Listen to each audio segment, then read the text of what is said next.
Assalamualaikum warahmatullahi wabarakatuh.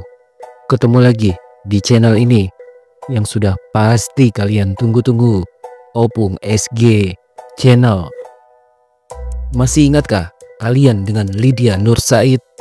Artis ini namanya cukup terkenal di era tahun 1980-an ketika ia sukses mencetak beberapa album hits bersama adiknya Imaniar. Nama Lydia Nur Said juga sempat menjadi sorotan publik ketika ia secara terang-terangan mengaku sudah murtad dan keluar dari agama Islam saat usianya masih remaja. Saat itu, Lydia Nur Said yang seorang muslim pindah agama mengikuti keyakinan sang kekasih yang beragama Kristen. Seperti dikutip dari video kesaksiannya pada tanggal 5 Juni 2016 silam di sebuah gereja di kawasan Mangga Besar, Jakarta, Lydia Nur Said mengaku bahwa bukan hanya dirinya yang murtad dan pindah agama Kristen, tapi kedua orang tua serta kakak laki-lakinya juga ikut ia bawa mengikuti keyakinan barunya. Lydia Nur Said bercerita bahwa dirinya terlahir dari keluarga campuran Padang, Arab, dan Italia dari sang ayah Muhammad Said Bawasir, sedangkan ibunya Hasnur adalah orang asli Madura. Ayahnya yang seorang anggota TNI adalah sosok tegas, keras, dan disiplin dalam mendidik anak-anaknya. Sejak kecil, Lydia Nur Said dan saudara-saudaranya sudah dididik untuk taat menjalankan agama Islam karena ayah dan ibunya termasuk sosok yang religius. Saya lahir dari keluarga campuran bapak Padang, Arab, Italia bernama Muhammad Said Bawasir dan ibu Hasnur orang Madura. Bapak saya anggota TNI. Setelah masuk tentara, namanya Said Kelana. Kami hidup di lingkungan yang dididik secara militer dengan kedisiplinan tinggi. Sejak kecil, saya beserta saudara-saudara saya diarahkan menjadi seseorang yang taat beragama Islam. Saya juga lahir dari keluarga musik. Saya tergabung dengan band The Big Kids dan berduet dengan adik saya, Imaniar. Sekarang saya penyanyi solo, ungkap Lydia Nur Said mengawali kesaksiannya. Keyakinan Lydia Nur Said tentang Islam mulai goyah ketika menghadiri sebuah acara pemakaman. Saat itu, Lydia mulai berpikir, mengapa dalam agama Islam untuk orang yang meninggoy, doanya selalu semoga arwahnya diterima sesuai amal ibadahnya. Sedangkan di agama Kristen, doanya rest in peace, telah dipanggil Bapak di surga. Lydia Nur Said yang kala itu masih remaja merasa meninggoinya orang Kristen lebih enak karena surga sudah menantinya. Kemudian ada kejadian saat Lydia Nur Said mencoba mempengaruhi pacarnya yang beda agama agar mau pindah agama Islam. Namun justru Lydia Nur Said jadi tertarik dengan agama Kristen. Hingga akhirnya Lydia Nur Said pun pindah agama Kristen mengikuti keyakinan sang pacar dan dibaptis di sebuah gereja. Suatu kali saya menghadiri acara pemakaman. Saat mengubur orang yang meninggoy, dalam agama kami dikatakan semoga arwahnya diterima sesuai amal ibadahnya. Sedangkan di sebelah ada kuburan Kristen yang pada nisannya tertulis RIP atau Rest in Peace, telah dipanggil oleh Bapa di surga. Saya menginjak remaja, saya mencoba pengaruhi pacar agar mau masuk agama yang saya anut. Namun saat saya berusaha mempengaruhinya, justru akhirnya saya yang terbawa arus dan mengikuti Yesus Kristus. Tuhan Yesus telah menangkap saya. Bersama pacar, saya dibaptis di salah satu gereja di Jakarta. Kenangnya, setelah menjadi seorang Kristiani, Lydia Nur Said menikah dengan sang pacar Yongki D. Ramlan pada tanggal 14 Februari 1988. Lydia Nur Said pun baru mengetahui kalau suaminya lahir dari orang tua yang berbeda keyakinan. Awalnya pacar saya orang Kristen yang suam-suam, tapi sejak itu kami mulai aktif dalam beribadah. Suami saya keturunan Tionghoa bernama Yongki D. Ramlan. Kami menikah tanggal 14 Februari 1988. Waktu berkenalan saya belum tahu agamanya. Akhirnya tahu papanya Buddha dan mamanya Konghucu. Saya yang dari Muslim saja mau menerima Yesus. Belakangan dia juga menerima Yesus dan dibaptis bersama-sama dengan saya. Cara Tuhan ajaib, sekali tangkap dua jiwa sekaligus. Kami melayani di mana-mana sebagai penginjil. Lanjutnya, Lydia Nur Said juga bercerita kalau ia pindah agama Kristen, dibaptis, dan menikah semua tanpa pengetahuan orang tuanya. Namun karena dirinya seorang public figure, sang ayah akhirnya tahu Lydia sudah menikah dari pemberitaan media. Namun yang membuat ayahnya marah besar adalah ternyata Lydia Nur Said sudah murtad dan menikah secara Kristen tanpa sepengetahuannya.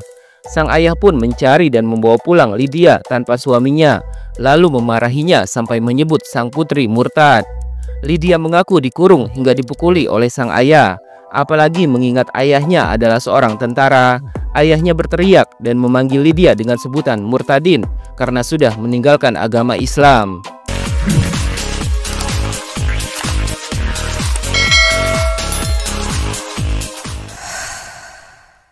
Hingga akhirnya Lydia Nur Said berhasil kabur dan kembali kepada suaminya. Namun saat itu ayahnya masih terus mencarinya hingga mengancam akan menghabisi nyawanya. Saya menikah tanpa sepengetahuan orang tua. Papa tahu saya sudah menikah dari surat kabar. Lydia Nur Said menikah. Ia melihat pemberkatan nikah di gereja bukan di KUA. Saya dicari, padahal 3 tahun saya pergi tidak dicari. Tetapi sekarang ditangkap dan digebuki. Suami yang baru 1 minggu menikah tidak boleh ikut. Bapak saya seorang tentara, keras sifatnya. Waktu mengetahui saya jadi Kristen, ayah yang lebih dulu marah. Saya dipanggil murtadin karena murtad. Cerita Lydia lagi. Karena sudah merasa mantap menjadi seorang Kristiani, Lydia Nur Said pun akhirnya memilih untuk pergi dan menghilang dari keluarganya. Selama 3 tahun, Lydia menjauhi keluarganya. Pada momen Lebaran sebagai anak, Lydia Nur Said pun datang mengunjungi rumah orang tuanya, tetapi ia langsung diusir. Lydia tak melawan dan bertekad Lebaran tahun depan ia akan datang lagi. Hingga suatu hari, Lydia Nur Said mendengar kabar kalau kedua orang tuanya ingin berangkat haji ke Tanah Suci. Saat itulah Lydia memberanikan diri untuk mendatangi lagi rumah orang tuanya dengan sebuah misi, yakni mengajak kedua orang tuanya untuk pindah agama Kristen seperti dirinya. Saya jadi buronan 3 tahun ke Bandung dan Tasikmalaya. Yang saya lakukan adalah mengampuni dan mendoakan mereka. Saya datang ke rumah keluarga di hari Lebaran, saya diusir. Saya pergi baik-baik, tidak melawan, tetapi tahun depan saya akan datang lagi. Setelah lebih dari 2,5 tahun mengarungi rumah tangga, saya dengar kabar bahwa ayah dan ibu hendak berangkat ke Tanah Suci untuk menunaikan ibadah haji. Namun niat itu diundur hingga 2 kali. Dengan tuntunan Roh Kudus, saya beranikan diri datang ke rumah orang tua. Saya terus berdoa agar mereka bisa menerima saya kembali, ucap Lydia. Saat menemui ayah dan ibunya itulah, Lydia Nur Said malah nekat menawarkan orang tuanya untuk menghapus semua dosa-dosanya secara gratis tanpa membayar sepeser pun.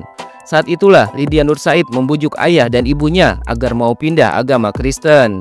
Sang ayah yang tahu maksud dan tujuan Lydia pun kembali mengusir putrinya. Saya hanya berkata, Abah dan Umi mau pergi ke Timur Tengah, mau apa? Iya, saya mau hapus dosa, di sana rumahnya Allah.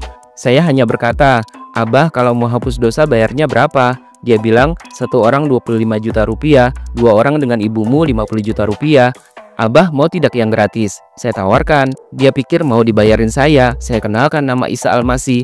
Dia berkuasa di bumi dan di surga. Dia mampu menghapus dosa manusia. Saya tunjukkan ayatnya di Alkitab maupun kitab kita. Bapak saya mengusir. Cepat pergi sebelum saya berubah pikiran. Buru-buru saya kabur. Kenang Lydia.